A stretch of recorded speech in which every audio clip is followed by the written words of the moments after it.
일로 와요, 일로. 카메라 들어가는 거야.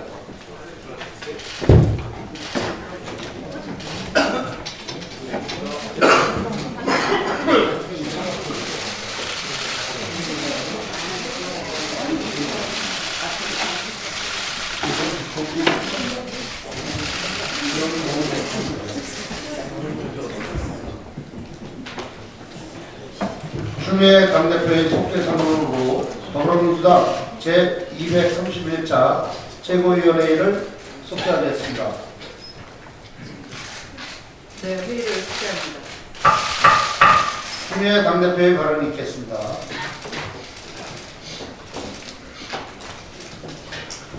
남북통일연구 대표단이 어제 오전 경기를 위해 공군 수도기관으로 방북했습니다. 2003년 10월 이후 실로 15년 만에 열리는 이번 남북통일연구 경기는 평창 동계올림픽의 감동과 의미를 다시 한번 느낄 수 있는 좋은 기회가 될 것입니다. 통일연구대회를 계기로 앞으로 다방면에서 체육, 문화, 교류가 이어지고 또 8월 아시안게임 국제경기대회에서 남북이 함께 땀 흘린다면 한반도 분야의 그날은 더 앞당겨질 것입니다. 특히 이번 방북에서 주목되는 부분이 있습니다. 공군에 배치되어 운용 중인 현역 공군 수송기가 6.25 전쟁 이후 처음으로 북한 지상을 비롯해가 북한 땅에 참여했다는 것입니다. 북한이 처음으로 남한을 군용기에 길을 충실히 열어준 것은 그만큼 남북의 신뢰관계가 높아졌다는 것을 의미합니다. 아무쪼록 남북의 농구대표 선수단 모두 훌륭한 경기로 국민에게 뜨거운 감동을 선사해주길 기대합니다. 우리 농구 대표팀의 선전을 기원합니다.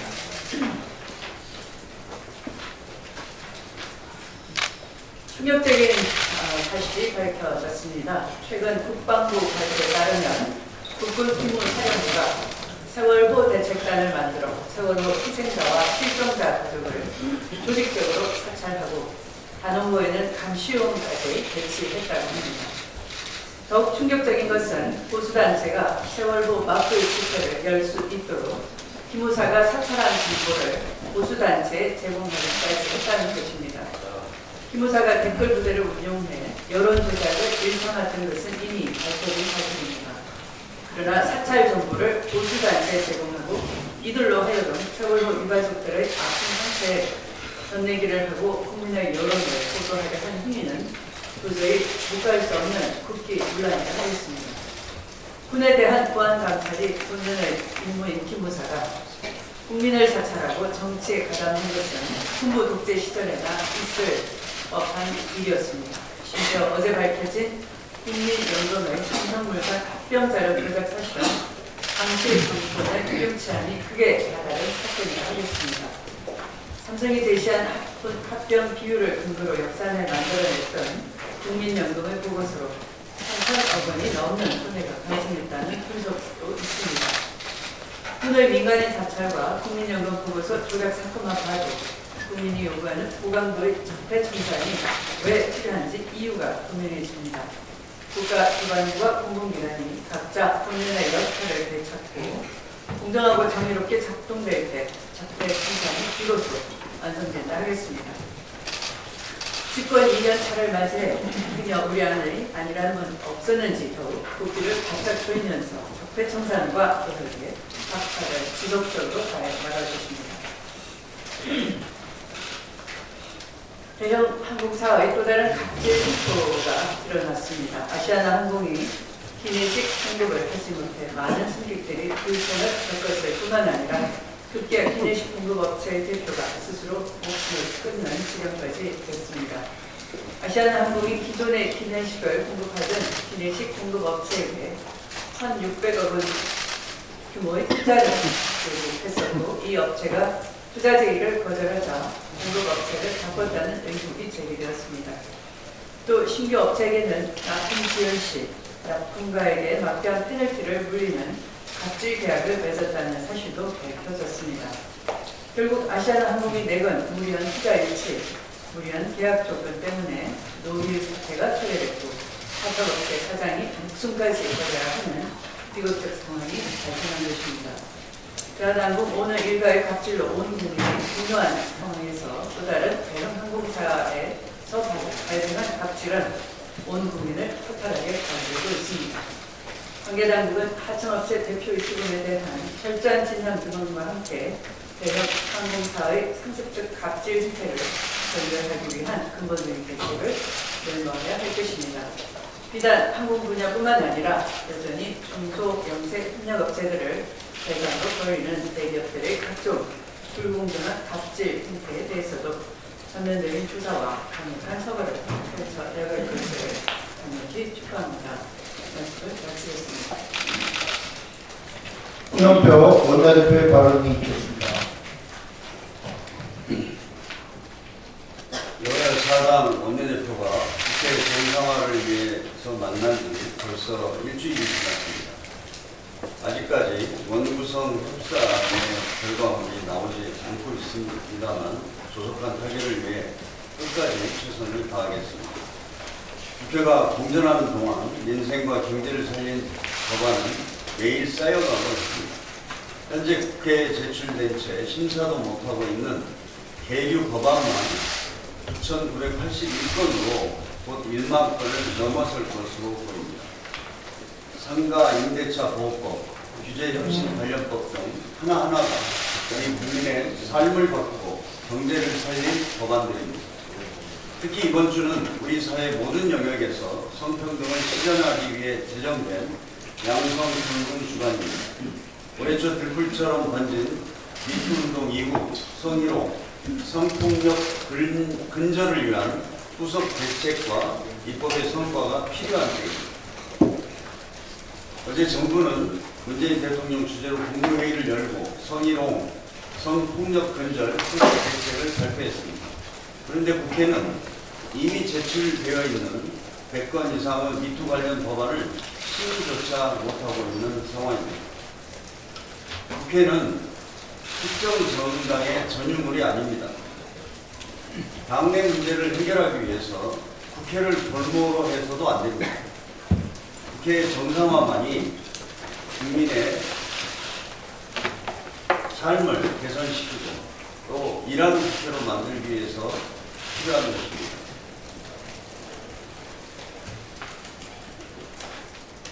어제 대통령 직속 재정개혁특위가 종합부동산세 개편 방향에 대한 최종 권고안을 발표했습니다.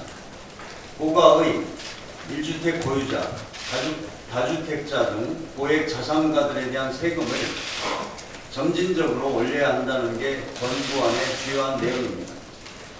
아시겠지만 종부세는 2005년 참여정부 때 조세 정의와 투기 과열을 억제할 목적으로 도입된 세금입니다. 그러나 2008년 이명박 정부가 세금을 많이 낮춰서 유명무실해졌습니다. 이제 10년 만에 다시 종부세의 본래 취지를 살릴 수 있게 되었습니다. 이번 종부세 개편의 취지는 과세 형평성을 높이고 경제 불평등을 완화하자는 것입니다. 과도한 자산 불평등이 소득 불평등과 기회 불평등을 키우는 구조를 그대로 둬서는 우리 사회와 경제가 지속 가능하지 않습니다. 특히 주택이 투기수단으로 여겨지는 상황에서 다주택자에 대한 세금 부담을 높여 부동산 시장을 안정시킬 필요도 있습니다. 민주당은 정부와 함께 이번 권고안을 충분히 검토한 뒤 9월 정기 국회에서 처리될 수 있도록 최선을 다하겠습니다. 그 과정에서 미흡하거나 보완해야 할 점이 있는지도 꼼꼼히 살피겠습니다. 어제 임시정부 100주년 기념사업 추진위 출범식에서 문재인 대통령과 양대 노총위원장이 만나서 노동계의 현안을 논의했다고 합니다. 특히 김명환 민주노총 위원장은 대통령 면담에 이어 고용노동부 장관과도 노정 협의를 가졌습니다. 지난 5월 최저임금 산입 범위 확대 이후 사회적 대화에 불참해왔던 민주노총이 정부와 대화에 나서서 다행이라고 생각합니다. 문재인 정부는 노동계가 지난 보수 정권 10년 동안 싸우면서 요구했지만 이뤄내지 못했던 많은 노동 사안들을 지난 1년간 해결했습니다. 문재인 정부의 노동 존중 정책 기조는 집권 2년 차에도 변함이 없습니다.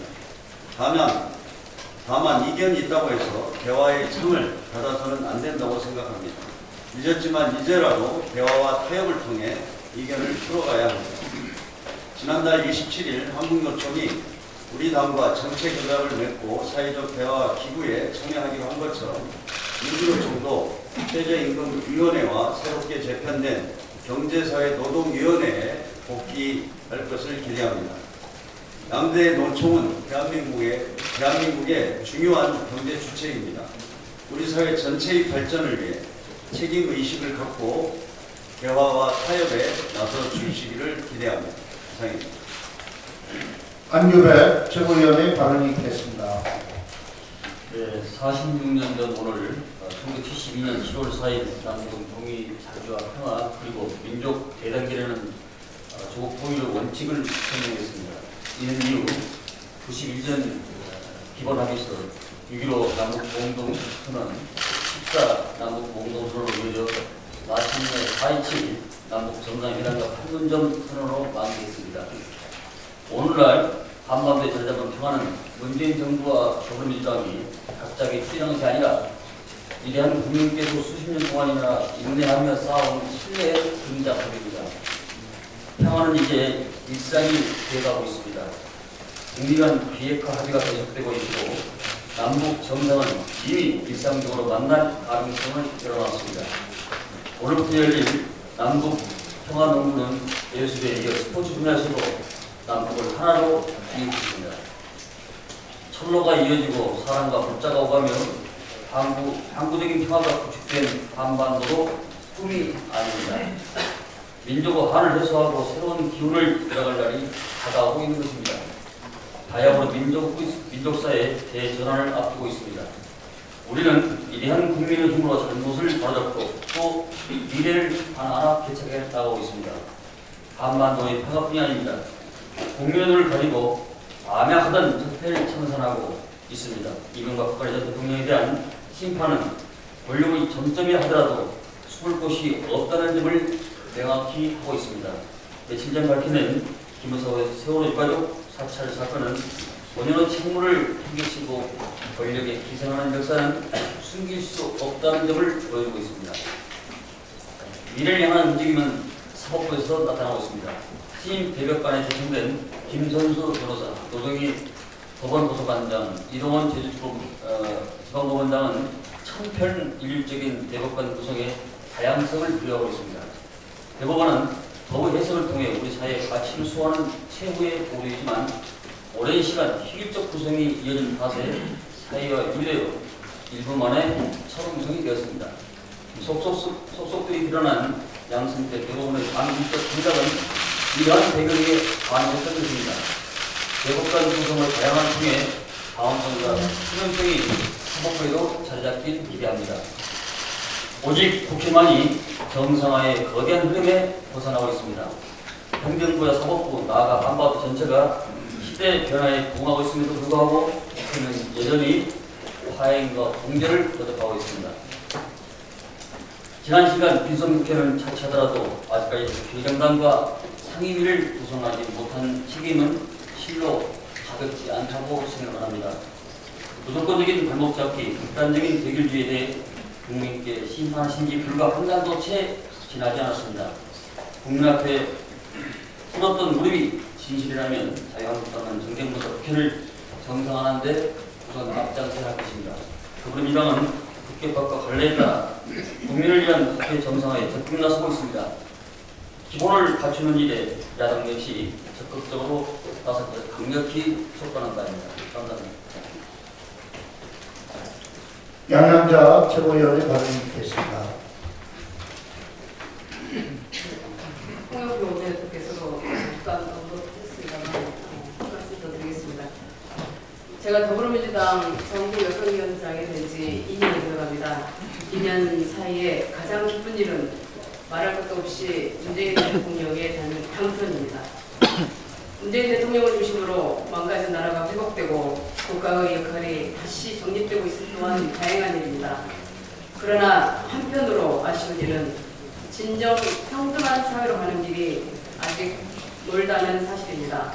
최근 여러 사건을 돌아보면 우리 사회의 성적 감수성과 인식 개선은 아직도 멀게만 느껴집니다. 어제 국무회의에서 문재인 대통령은 성평등한 민주사회를 만들지 못한다면 국민의 기본적인 요구에 답하지 못하는 것이라고 강조하시며 모든 정부 부처를 비롯한 사회 각 분야에서 성범죄 근절을 위해 최선을 다할 것을 당부하셨습니다. 또한 인간 존엄을 파괴하는 불법 촬영, 즉 몰카 범죄에 대해서도 크게 분노하셨습니다. 최근 성희롱 전력으로 보직 해임된 분이 서울대 총장으로 뽑혔다는 보도를 봤습니다. 참담합니다. 인간은 물론 공공기관에서도 종종 성희롱 사건과 성차별적 발언 때문에 고통받는 여성들의 이야기가 들려옵니다. 어제 국무회의에서 성희롱 성폭력 방지 보완 대책이 발표되었습니다. 공공민간을 아울러 사회 전체적으로 성평등 의식을 향상시키고 성범죄 없는 사회를 만들기 위한 보완 대책들이 망라되어 있습니다. 정부도 당도 학교와 민간도 이번 대책의 의미와 내용을 잘 숙지하고 조직을 점검하는 계기로 삼아야겠습니다.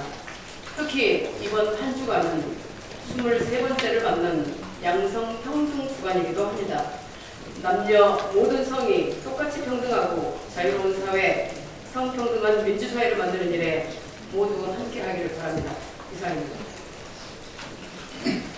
이것으로 회의를 이국에로 전환하겠습니다. 언론인 여러분의 협조 부탁드리겠습니다.